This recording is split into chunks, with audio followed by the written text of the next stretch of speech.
എന്റെ പേര് അന്ന് പൂർവിക കാലഘട്ടത്തെ കുറിച്ച് പറയുന്നു. നിന്റെ പേരെന്താണ്? എന്റെ പേര് ഇന്ന് ഈ പുതിയ ആധുനിക കാലഘട്ടത്തെ കുറിച്ച് പറയുന്നു. എന്നാൽ ഞാൻ പറയാം, അന്ന് മതവിജ്ഞാനം തേടി മനുഷ്യൻ പുറപ്പെടുമായിരുന്നു. ഇന്ന് വിജ്ഞാനം തേടി വിജ്ഞാനം മനുഷ്യനെ തേടി വരുന്നു. അന്ന് മുതിർന്നവരായിരുന്നു വീട്ടുകാര്യങ്ങൾ നോക്കിയിരുന്നത്. ഇന്ന് ഇളയവർ മുതിർന്നവരെ ഭരിക്കുന്നു.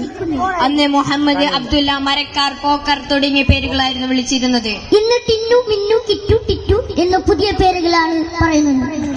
അന്ന് ഹജ്ജും ഉംറയും ആരാധനയായിരുന്നു. ഇന്ന് ഹജ്ജും ഉംറയും ടൂറും വിനോദവുമായിരിക്കുന്നു. അന്ന്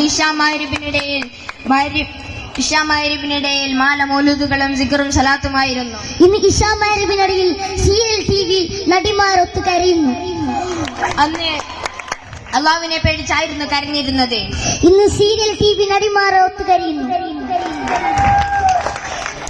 അന്ന് മനുഷ്യനായിരുന്നു നിലയും വിലയും. ഇന്ന് പട്ടിക്കാണ് വിലയും വിലയും. അന്ന് പട്ടിയെ കൊല്ലുമായിരുന്നു. ഇന്ന് പട്ടിയെ കൊന്നവനെ കൊല്ലും. അന്ന് 10 ആളുകൾ ഒരു പാത്രത്തിൽ നിന്നുമായിരുന്നു. ഇന്ന് ഒരാൾ 10 പാത്രത്തിൽ നിന്ന് തിന്നു. അന്ന് താമസിക്കാനായിരുന്നു വീട്. ഇന്ന് പൊങ്ങച്ചത്തിന് വേണ്ടിയാണ് വീട്. അന്ന് ശരീരം മറക്കാനായിരുന്നു വസ്ത്രം. ഇന്ന് പൊങ്ങച്ചത്തിന് തന്നെ വേണ്ടിയാണ് വസ്ത്രം. അന്ന് സ്ത്രീകളായിരുന്നു വീട്ടുകാര്യങ്ങൾ നോക്കിയിരുന്നത്. ഇന്ന് സ്ത്രീകൾ നാട്ടുകാരെ നോക്കുന്നു. അന്ന് പള്ളിയിൽ സിഗറും സലാത്തും മാല മൗലൂദുകളുമായിരുന്നു. ഇന്ന് പള്ളിയിൽ കയ്യാങ്കളിയും ബഹളവുമായിരിക്കുന്നു. അന്ന് സ്നേഹവും കൃപയും ആത്മാർത്ഥതയായിരുന്നു.